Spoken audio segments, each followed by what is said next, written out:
ಎಲ್ಲರಿಗೂ ನಮಸ್ಕಾರ.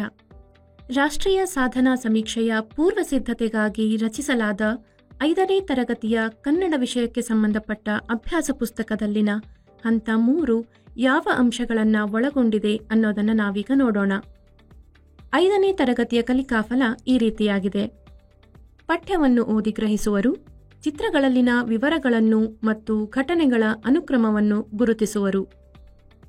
ಹಂತ 3ರಲ್ಲಿ ಚಿತ್ರಗ್ರಹಿಕೆಗೆ ಸಂಬಂಧಿಸಿರುವಂತೆ ಜಾಹೀರಾತು, ಸಂಭಾಷಣೆ, ನಕ್ಷೆ ಮತ್ತು ಪಟ್ಟಿ ಇವುಗಳನ್ನು ಆಧರಿಸಿ ಹಲವಾರು ರೀತಿಯ ಪ್ರಶ್ನೆಗಳಿವೆ. ಇಂತಹ ಅಭ್ಯಾಸ ಚಟುವಟಿಕೆಗಳನ್ನು ಮಾಡುವ ಮೂಲಕ ಮಕ್ಕಳು ಚಿತ್ರಗಳಲ್ಲಿನ ಮಾಹಿತಿಯನ್ನು ಗ್ರಹಿಸುವ ಕೌಶಲ್ಯವನ್ನು ವೃದ್ಧಿಸಿಕೊಳ್ಳಬಹುದು. ಈಗ ಅಭ್ಯಾಸ ಪುಸ್ತಕದಲ್ಲಿರುವ ಸಂಭಾಷಣೆಗೆ ಸಂಬಂಧಪಟ್ಟ ಪ್ರಶ್ನೆಯನ್ನು ನೋಡೋಣ. ಇಲ್ಲಿ ಮಕ್ಕಳು ಚಿತ್ರದಲ್ಲಿರುವ ಸಂಭಾಷಣೆಯನ್ನು ಸರಿಯಾಗಿ ಗಮನವಿಟ್ಟು ಓದಿ ಅದರ ಉದ್ದೇಶ ಅಥವಾ ಸಾರಾಂಶವನ್ನು ಗ್ರಹಿಸಬೇಕು. ನಂತರ ಕೇಳಿರುವ ಪ್ರಶ್ನೆಗಳಿಗೆ ಉತ್ತರಿಸೋದಕ್ಕೆ ಸುಲಭ ಆಗತ್ತೆ.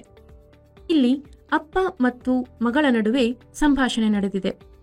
ಪುಟ್ಟಿ, ನಾವು ಕಸವನ್ನು ಎಲ್ಲೆಂದರಲ್ಲಿ ಎಸೆಯದೆ ಕಸದ ಬುಟ್ಟಿಯಲ್ಲಿಯೇ ಹಾಕಬೇಕು, ಯಾಕೆ ಗೊತ್ತಾ ಅಂತ ಅಪ್ಪ ಕೇಳುತ್ತಿದ್ದಾರೆ. ಗೊತ್ತು ಅಪ್ಪ, ನಮ್ಮ ಪರಿಸರವನ್ನು ಸ್ವಚ್ಛವಾಗಿಡಲು ಹಾಗೂ ಆರೋಗ್ಯವನ್ನು ಕಾಪಾಡಿಕೊಳ್ಳಲು ಎಂದು ಪುಟ್ಟಿ ಹೇಳುತ್ತಿದ್ದಾಳೆ. ಇದಕ್ಕೆ ಸಂಬಂಧಪಟ್ಟ ಒಂದು ಪ್ರಶ್ನೆಯನ್ನು ಉತ್ತರಿಸೋದಕ್ಕೆ ಪ್ರಯತ್ನಿಸೋಣ. ಅಪ್ಪ ಮತ್ತು ಮಗಳು ಯಾವುದರ ಬಗ್ಗೆ ಮಾತನಾಡುತ್ತಿದ್ದಾರೆ?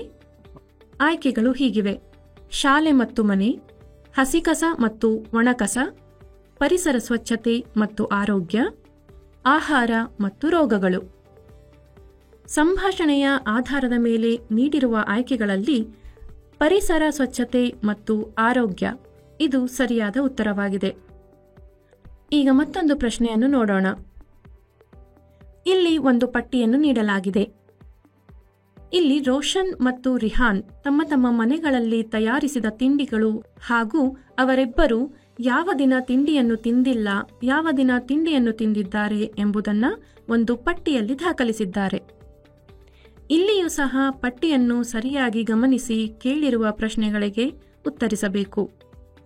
ಈಗ ಒಂದು ಪ್ರಶ್ನೆಯನ್ನು ಉತ್ತರಿಸೋದಕ್ಕೆ ಪ್ರಯತ್ನಿಸೋಣ.